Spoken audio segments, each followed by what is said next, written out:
Hello guys, అందరికీ నమస్తే. అందరూ ఎలా ఉన్నారు? అందరూ బాగుండాలి, అందులో నేను ఉండాలి. ఇవాళ విలేజ్ లో ఉన్న పెళ్లి అంటే మార్నింగ్ అయితే స్టార్ట్ అయిపోయి అయితే పెళ్లి మండపంకి వెళ్ళిపోయాము. అలా భోజనం చేద్దామని వెళ్ళేసరికి అయితే మా కుర్రోళ్ళు చూడండి ఆల్మోస్ట్ క్యాటరింగ్ బాయ్స్ లాగా అయితే హెల్పింగ్ అయితే చాలా బాగా చేస్తారు. వెళ్ళిన తర్వాత మా వాళ్ళ నుంచి నాకు ఇంత మంచి రెస్పాన్స్ వస్తుందని అయితే నేను అనుకోలేదు. ఎందుకన్నానో వాళ్ళ రియాక్షన్ లో చూడండి.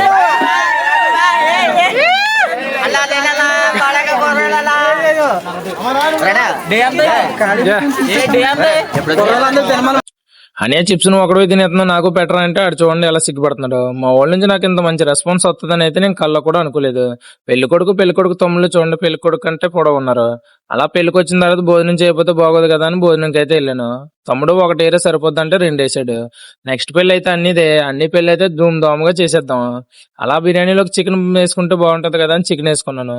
ఈలోపు మా వాడు ఫోన్ అయితే నా కేసు చూసి నవ్వుతాడు. ఏరా తమ్ముడు నవ్వుతున్నావు అంటే రా చెప్తానని చెప్పి చికెన్ లోనేమో కచంబర్ వేసాడు. ఏరా తమ్ముడు అంటే నవ్వుతాడు. మా బామ్మతో అయితే మాయ ఐస్ క్రీమ్ తినని చెప్పి నాకు స్పూన్ వేసి ఆడో స్పూన్ వేసుకొని అయితే చేసి చెప్పాడు. అలా ఈ పెళ్లి మొత్తంలో అయితే మనోడే అందగాడు చూడరా అంటే సిగ్గుపడతాడు. అలా మా ఫ్రెండ్స్ అందరం అయితే నీట్ గా కూర్చొని అయితే నీట్ గా తినేసి ముచ్చట్లు అయితే చెప్పుకున్నాము. అని నీ పెళ్లికి ఎప్పుడురా భోజనాలు పెడతామంటే నవ్వుతాడు. అలా వచ్చిన తర్వాత మా వాడు చూడండి చేపను ఎంత డిఫరెంట్ గా తింటున్నాడు. ఎందుకు అలా తిన్నావు అంటే చేప కదమై ఎలాగే తినాలని చెప్తాడు. తమ్ముడు అందరికీ గుర్తుండే ఉంటాడు మన కొబ్బరి చెప్పు తమ్ముడు. బావ నేనైతే ఒక ఆటోస్ అయితే తీసుకొని అయితే బీర్ తాగినంత బిల్డప్ అయితే ఇచ్చేసాము. వెళ్లే ముందు అయితే ప్లీజ్ ఫాలో చేసుకోండి. ఉంటా మరి.